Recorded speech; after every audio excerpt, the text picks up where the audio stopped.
هفته اقرب که برابر است با 6 نوامبر 2023 میلادی. و این ساعتی خبرها از فست تایمز با من رازیه علیزاده خوش آمدید. سرخط خبرها. ملل متحد اعلام کرده است که مهاجران افغانستان با اسناد از روند اخراج معاف هستند. دفتر کمیشنر عالی سازمان ملل متحد در امور پناهندگان در پاکستان اعلام کرد که دارندگان کارت‌های ثبت و شهروندی افغانستان از روند اخراج معاف هستند. کمک $1 میلیون کره جنوبی به صندوق بشردوستانه افغانستان. در ادامه نگرانی‌ها از وضعیت اقتصادی در کشور، دفتر هماهنگ کننده ویژه کمک‌های بشردوستانه سازمان ملل متحد در افغانستان اوچا اعلام کرده است که کره جنوبی به افغانستان کمک مالی کرده است. پوتین میگوید از دید کودکان خون آلود غزه اشک در چشمهایم جاری می شود. در همین حال ولادیمیر پوتین رئیس جمهوری روسیه بار دیگر نسبت به حملات هوایی رژیم اسرائیل بر غزه واکنش نشان داد. مشروع خبرها. معین سیاسی وزارت امور خارجه طالبان در نشست در کابل با اشاره به اخراج اجباری پناهندگان افغانستان از پاکستان، این اقدام پاکستان خلاف اصول همسایگی و قوانین بین المللی دانست. وی از حکومت پاکستان خواست تا در رفتار خود تغییر آورد و شهروندان افغانستان را مجبور به عکس العمل نکند. در این حال دفتر کمیشنر عالی سازمان ملل متحد در امور پناهندگان در پاکستان اعلام کرد که دارندگان کارت‌های ثبت و شهروندی افغانستان از روند اخراج معاف هستند. برنامه جهانی غذا اعلام کرده است که برای کمک به زلزله زدگان هرات به $23 میلیون نیاز داریم. برنامه جهانی غذا گفته است که برای کمک به زلزله زدگان هرات در 7 ماه آینده به $23 میلیون نیاز دارد.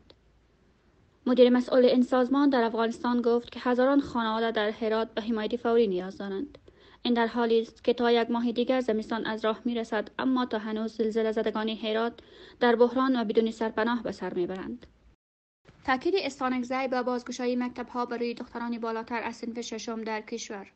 شیر محمد عباس استانکزی، معین سیاسی وزارت خارجه طالبان در نشست جهانی توسعه آینده اقتصادی افغانستان بار دیگر بر بازگشایی دروازه آموزش تاکید کرده است و گفته است که آموزش حق طبیعی و شرعی هر شهروند افغانستان است که هیچ فردی نمیتواند آن را انکار کند.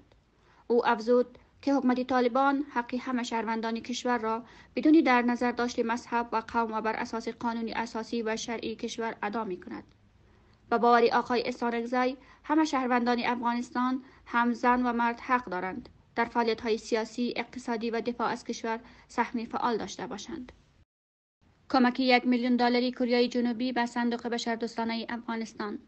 اوچا اعلام کرده است که کره جنوبی به افغانستان کمک مالی کرده است. اوچا در صفحه اجتماعی اکس مقدار این کمک را $1 میلیون اعلام کرده است. در همین حال شماری از آگاهان اقتصادی میگویند که کمک‌های بشری در کوتاه مدت بسنده است، اما در دراز مدت برای بهبود وضع اقتصادی کشور مؤثر تمام نخواهد شد. میپردازیم به چند خبری از جهان. پوتین میگوید از دید کودکان خون آلود غزه اشک در چشمهایم جاری می شود.